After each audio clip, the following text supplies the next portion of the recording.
Assalamualaikum warahmatullahi wabarakatuh. Selamat pagi anak-anak kelas 6A dan anak-anak kelas 6B. Bagaimana kabar kalian semua? Semoga selalu dalam keadaan sehat ya. Nah, hari ini kembali lagi dengan Bu Vita dalam pembelajaran home learning. Kali ini Ibu akan menyampaikan materi pembelajaran tematik. Sebelum belajar, jangan lupa kalian berdoa terlebih dahulu seperti biasanya ya. Nah, kita hari ini akan mempelajari tema 4 ya, globalisasi, yang subtema 3 pembelajaran 4, 5 dan 6.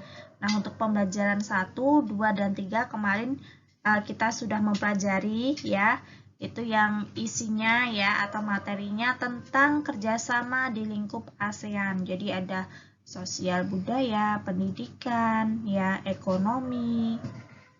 Kemudian sumber alternatif energi listrik, ya itu tentang panel surya dan kompor itu ya nak ya. Nah, kompor dari energi matahari ya. Nah, seperti itu. Kemudian keberagaman ekonomi, reklame ya, reklamenya itu tentang poster. Kemudian ada cara menghemat energi listrik. Nah, hari ini kita lanjutkan ya. Untuk pembelajaran 4, 5, dan 6-nya, langsung kita mulai. Yang pertama di sini ada dampak positif globalisasi di Indonesia. Nah, itu ada 6 ya nak ya. Apa sih globalisasi itu? Nanti bisa dibuka di buku kalian di pembelajaran 4 ya. Jadi globalisasi itu merupakan proses integrasi ya atau penyatuan berbagai informasi, perdagangan, budaya, dan lain-lain. Jadi ada perkembangan ya intinya ya nak. Jadi ada perkembangan di sistem informasi, perdagangan, budaya, sosial, ya pendidikan, dan lain sebagainya. Baik, nah untuk dampak positifnya itu yang pertama ya bagi bangsa Indonesia ya nak ya. Itu industri pariwisata dan turisme akan semakin berkembang. Jadi ini gimana Bu kok bisa berkembang? Nah, mungkin diiklankan ya nak ya, diiklankan melalui, kalau sekarang kan zamannya sosial media. Nah, itu akan cepat sekali ya nak ya. Nah, itu termasuk dampak positifnya globalisasi seperti itu. Nah, nanti kalau industri pariwisata dan turisme itu semakin berkembang, itu akan menambah devisa bagi bangsa Indonesia seperti itu. Kemudian teknologi-teknologi yang semakin maju membuat kehidupan masyarakat semakin mudah dan cepat. Nah, contohnya yang barusan Bu Vita jelaskan ya.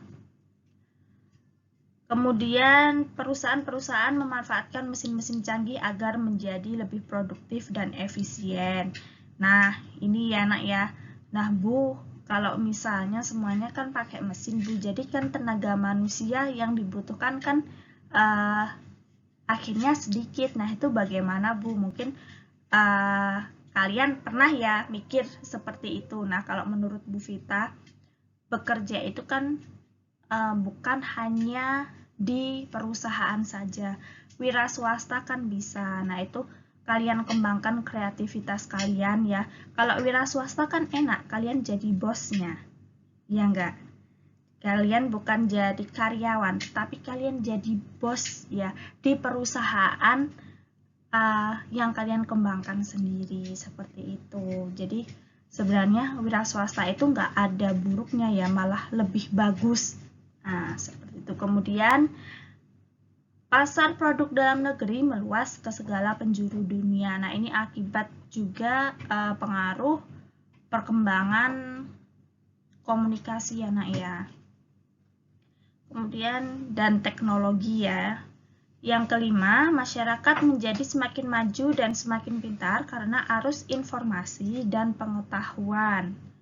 Dan yang terakhir, globalisasi itu menyebabkan kemajuan di bidang teknologi, informasi, komunikasi, dan transportasi.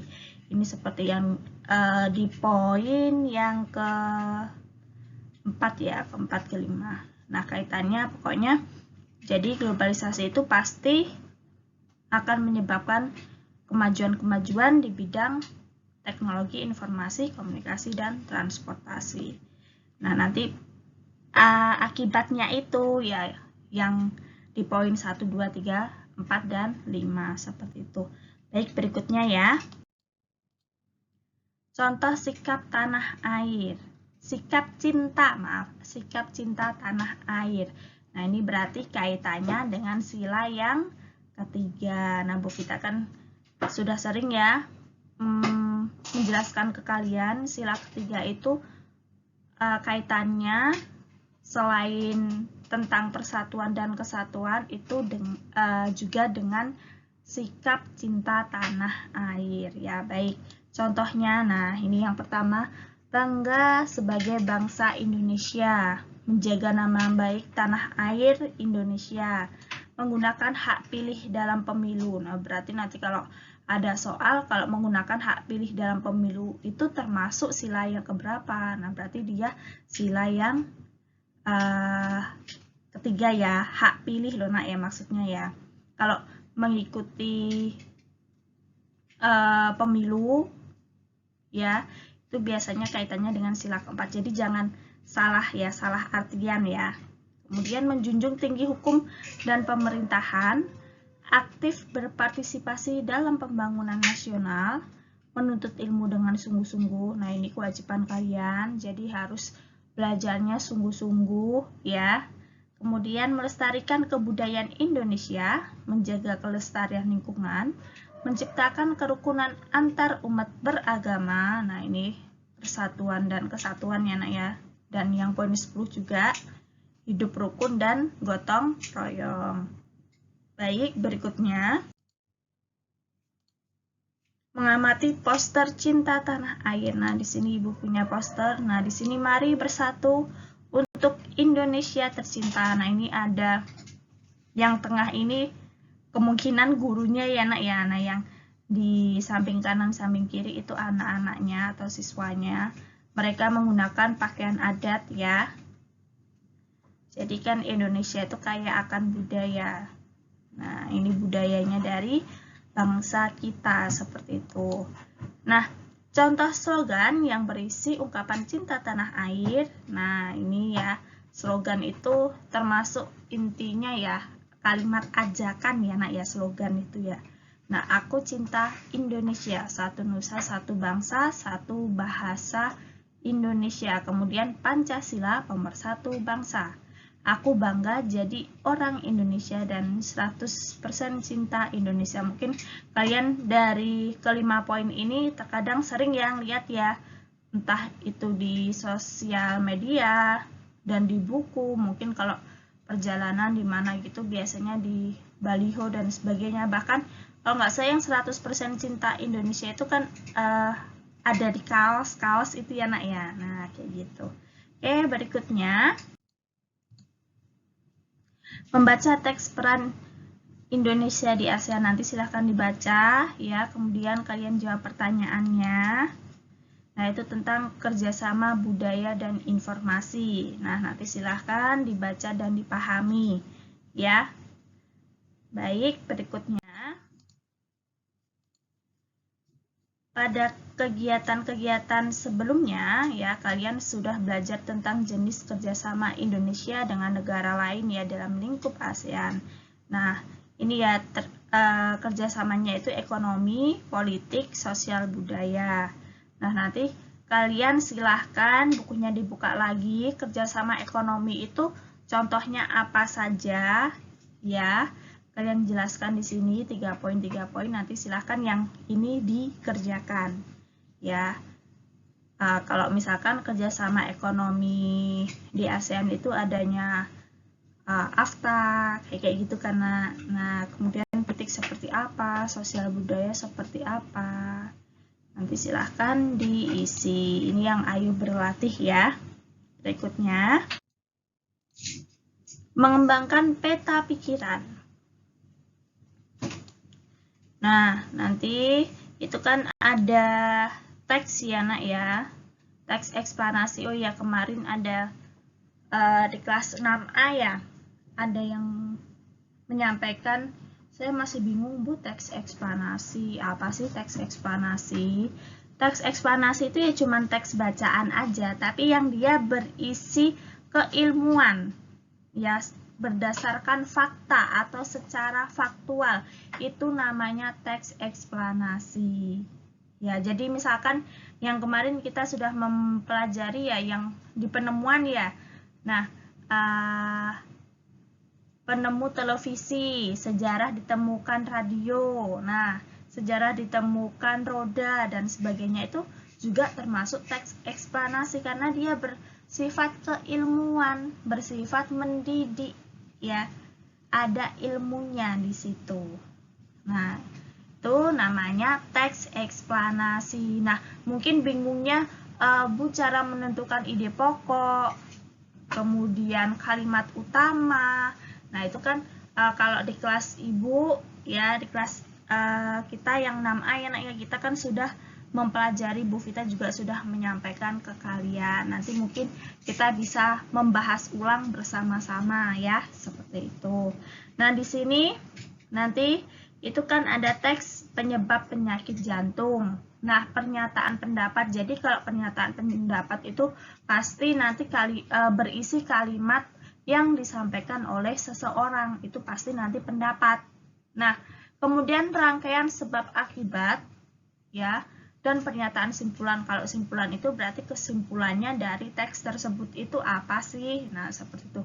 Kalau rangkaian sebab akibat itu seperti apa sih, Bu? Nah, di sini ya, sebab akibat itu merupakan salah satu paragraf yang merupakan pengembangan dari pola pikir paragraf induktif ya, yang dimana kalimat utama akan diletakkan di akhir paragraf. Ya, jadi kalimat utamanya ada di akhir. Jadi dijelasin dulu, baru kalimat utamanya itu ada di akhir. Jadi kalimat penjelas dulu, baru kalimat utama. Nah, masih ingat ya, kalimat penjelas apa, kalimat utama apa. Nah, atau juga sering disebut dengan kesimpulan. Ya, jadi kalau kalimat utamanya ada di akhir, berarti dia disebut dengan kesimpulan. Nah, berdasarkan pada pola pemikiran tersebut, paragraf sebab akibat atau juga yang disebut sering disebut dengan paragraf kausatif ya, merupakan paragraf yang akan dimulai dengan fakta-fakta khusus ya sebagai sebab, lalu kemudian disimpulkan akan menjadi fakta yang pada umumnya. Nah, berarti ini dari khusus ya, ini Bu Vita tulis di sini. Dari khusus ke umum. Ya. Khusus ke umum itu gimana sih, Bu? Misalnya ada bunga mawar, melati, ya, anggrek, terus kemudian bunga apa namanya, sepatu. Nah, itu merupakan jenis-jenis bunga. Nah, bunga itu dia masuk di umum. Kalau yang melati, mawar, yang jenis-jenis tadi itu masuk di khusus, seperti itu. Jadi dijelasin dulu baru kesimpulannya. Nah, itu namanya sebab akibat ya. Oke. Berikutnya. Tugasnya hari ini itu kan di situ banyak ya Nak ya di buku kalian, terutama yang di pembelajaran 6 itu ada cerita bergambar ya, kemudian pengalaman ya, pengalaman kalian menggunakan energi, jadi menghemat maupun memboroskan energi itu apa saja. Nah, itu nanti yang bagian itu bisa dipelajari ya. Kemudian ada dialog ya di halaman 146 sebelum teks yang tadi ya Nak, yang penyebab penyakit jantung tadi itu ada dialog, nanti boleh dibaca. Kemudian yang di terakhir itu juga ada teks tentang Kemendak kampanyekan cinta produk dalam negeri. Itu nanti bisa dibaca ya, dibaca dan dipelajari. Nah, karena kalian kalau banyak-banyak membaca itu pasti banyak ya, atau kalian pasti mendapat lebih ya Nak ya, pengetahuan atau ilmu seperti itu ya, menambah wawasan kalian. Nah, Oke, nanti bisa dipelajari sendiri ya, karena itu hanya diminta untuk membaca saja. Oke, kemudian tugasnya, nanti silahkan yang ayo berdiskusi halaman 130, itu kalian menentukan kata baku, kata tidak baku, kalimat efektif, dan kalimat tidak efektifnya. Silahkan dicari, itu kan teksnya hanya sedikit ya, yang tentang dampak globalisasi. Itu kan hanya ada 2 paragraf ya nak ya. Kemudian ayo berlatih halaman 139, itu nanti silahkan dikerjakan. Kalau nggak salah diminta kalian menentukan peta konsep tentang kerjasama ASEAN tadi ya, yang di bidang ekonomi, politik, dan sosial budaya. Kemudian yang 144 itu kalian diminta untuk hanya bermain kata ya, jadi kata yang sesuai untuk mengisi titik-titik ya pada kalimat yang rumpang itu apa, seperti itu. Kemudian yang terakhir, nanti silahkan dikerjakan soal latihan akhir subtema 3 halaman 152 sampai 155. Itu cukup yang Romawi A dan B saja ya. Oke, nanti kalau masih ada yang bingung maupun ada kendala seperti biasa, kalau kelas 6A nanti tanya ke Ibu, ke Bu Vita. Kalau kelas 6B nanti di Bu Mega ya. Ibu ucapkan terima kasih banyak sudah menyimak video pembelajaran Ibu hari ini. Semoga ilmunya bermanfaat. Kalian tetap semangat belajarnya dan selalu jaga kesehatan ya. Mudah-mudahan kita segera bisa melakukan tatap muka ya nak ya. Jadi bisa ketemu lagi dengan teman-teman serta Bapak Ibu guru di sekolah. Oke, baik, kita akhiri dulu dengan bacaan hamdalah. Alhamdulillahirrabbilalamin. Wabillahi taufiq wal hidayah. Wassalamualaikum warahmatullahi wabarakatuh.